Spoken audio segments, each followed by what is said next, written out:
دیکھیں مسئلہ یہ ہے کہ ہر شخص قرآن عظیم تو پڑھتا ہے، اسے کم از کم اور سورہ الحمد شریف ہر ایک کے زیر مطالعہ رہتی ہے، وہ اس کے مفہوم پر بھی آگاہ ہوتا ہے، اور ابھی میں نے آیت عرض کر دی اہدنا الصراط المستقیم صراط الذین انعمت، مزید آیت میں فرمایا فاسألوا اہل الذکر ان کنتم لا تعلمون، اگر تم نہیں جانتے تو اہل علم سے سوال کرو۔ معلوم یہ ہوا کہ جو اللہ تعالیٰ کے اہل علم بندے ہیں، جو انعام یافتہ بندے ہیں، ان کا راستہ سیدھا راستہ ہے، اور انہی کی طرف رجوع کرنے کا اللہ تعالیٰ نے حکم بھی دیا ہے۔ ایک عام آدمی کم از کم یہ تو کر سکتا ہے نا کہ وہ صحابہ کرام علیہم رضوان کی زندگی کا مطالعہ کرے، اور 1500 سال میں جو اکابرین گزرے ہیں جن کی بزرگی میں کسی کو اختلاف نہیں ہے، ان کی سیرت کا ہی مطالعہ کر لے، ان کے معمولات کا مطالعہ کرے، ان کے نظریات، ان کی افکار کو اچھی طریقے سے دیکھ لے، تھوڑا سا اس کے لیے ٹائم نکالے تو اسے پتہ چل جائے گا کہ کون کون سی فکریں سرکار مدینہ صلی اللہ علیہ وسلم سے لے کر آج تک اکابرین کے ذریعے ان تک منتقل ہوتی رہی ہیں، ان کو اختیار کر لے۔ دوسری بات یہ ہے کہ یہ بالکل صحیح بات ہے کہ اللہ تبارک و تعالیٰ کسی عام شخص کو میدان محشر میں کھڑا کر کے یہ نہیں پوچھے گا کہ تیرا تعلق کس فرقے سے تھا، اور تو نے فلاں کی اتباع کیوں نہیں کی اور فلاں کا رد کیوں نہیں کیا۔ اللہ تعالیٰ کی وحدانیت کا اقرار، جو لوازمات ذاتی بارہ تعالیٰ اور صفات باری تعالیٰ کے ہیں، ان کو وہ اچھی طریقے سے جانے، عقیدہ سیکھ لے اللہ کی ذات کے بارے میں، رسالت، تمام انبیاء علیہ السلام پر ایمان لائے، آسمانی کتابیں، جنت، دوزخ، جن، فرشتے، تقدیر۔ اس کے بعد جو بنیادی اس پہ چیزیں فرض قرار دی گئی ہیں، نماز ہے، روزہ ہے، صاحب استطاعت حج ہے، صاحب استطاعت زکوٰۃ ہے، ان چیزوں کے اوپر وہ عامل ہو جائے، 5 وقت نماز ادا کرتا رہے، حقوق جو اس پر لازم ہے لوگوں کے وہ ادا کرے، جو فرائض ہیں ان کو اپنے وقت پر ادا کرے، بچوں کی تربیت وغیرہ کے معاملات، اس کے بعد وہ بے فکر ہو جائے، انشاءاللہ میدان محشر میں نجات پا جائے گا۔ کیا بات؟ تو تذبذب کے عالم میں آنے کی بالکل ضرورت نہیں ہے، ذہنی ٹینشن کی ضرورت نہیں ہے، ان چیزوں کے اندر ڈیپلی عوام کو آنے کی اجازت بھی نہیں ہے۔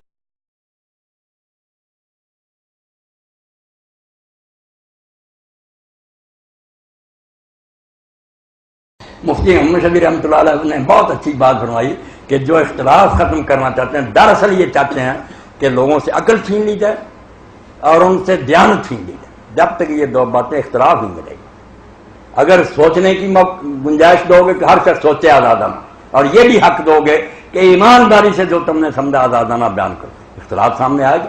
یا عقل چھینو گے کہ میں نے جو کہہ دیا بس کوئی نہ بولے، یا سمجھا بے شک تم نے کچھ ہے، مجبور ہو کر وہی کہو جو میں کہوں، دیانت ختم کرو۔ اگر یہ نہیں کہ اختلاف رہے گا، مخالفت نہیں، نزاع اور مخالفت، لڑائی جھگڑے کوئی۔ اور آیت کی بات بھی سنیں، اللہ نے جو آگے بات کہی وہ بھی عام رومانی سمجھتے کہ ان لوگوں کی طرح نہ ہو جاؤ جنہوں نے دین کو گروہ من بعد ما جاءتہم البینات، جبکہ ان کے پاس واضح باتیں آ گئی۔ دین ہے 2 قسم کا، یہ سن لیں آسانی کے لیے، ایک بینات ہے، اس میں اختلاف کا حق نہیں، قرآن نے بینات کا روکا، یہ علمی بات آپ کو سمجھا رہے ہیں۔ ایک حصہ بینات کا نہیں ہے، وہ اخبار احاد پر مبنی ہے، سنتے ہیں نفر، کسی کو آپ نے بتا دیا کسی کو نہیں، وہ چیزیں سے ان کے بغیر بھی گزارا ہو سکتا۔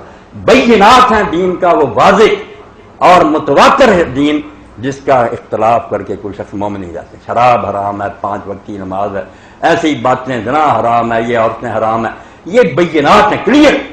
ان میں اختلاف کرے مسلمان ہی نہیں، ضروریات دین کا منکر کافر۔ مگر جو باتیں ایسی ہیں کتنی واضح نہیں کی گئی آسانی کے لیے کہ لوگ اس پر بھی عمل کر رہے ہیں، کوئی بات نہیں۔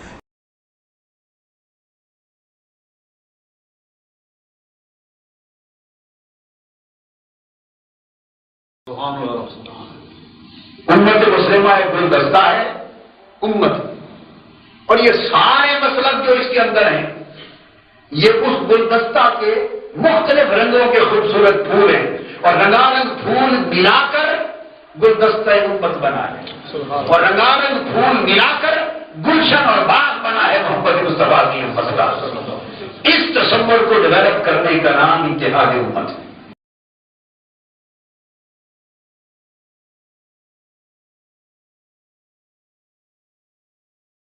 ڈاکٹر صاحب، جس طرح محسن نقوی صاحب نے فرمایا اور بہت اچھی طرف اشارہ کیا انہوں نے کہ علماء کو یہ سمجھائیے کہ نماز اس طرح پڑھنے سے کچھ نہیں ہوتا، رفع یدین سے کچھ نہیں ہوتا، آمین بالجہر سے کچھ نہیں ہوتا، کیا علماء کو سمجھانا چاہیے یہ بات؟ میرے نزدیک اس ایشو پر تو تکفیر ہے ہی نہیں، کبھی بھی نماز کے ایشو پر اختلاف پر کسی کو کافر قرار نہیں دیا گیا، نہ شیعہ نماز کو نہ سنی نماز کو، وہ تو کچھ اور چیزیں ہیں۔ اگر حضرت ابو بکر، حضرت عمر، حضرت عثمان کی خلافت کو کہا جائے غاصبانہ خلافت تھی، تو اب کیا کرے گا ایک سنی؟ مسئلہ تو یہاں یہ آتا ہے ٹھیک، جو اور اس کو ناقابل قبول ہے۔ ناقابل قبول ہے۔ اس گفتگو سے اگر علماء کو حضرت پرہیز عائشہ کرنا کے چاہیے۔ اوپر کوئی سب و شتم کرتا ہے جی، تو سنی کیا کرے گا؟ قابل مذمت ٹھیک، یہ فعل۔ تو اس کے لیے قانون سازی ہونی اس چاہیے۔ کے لیے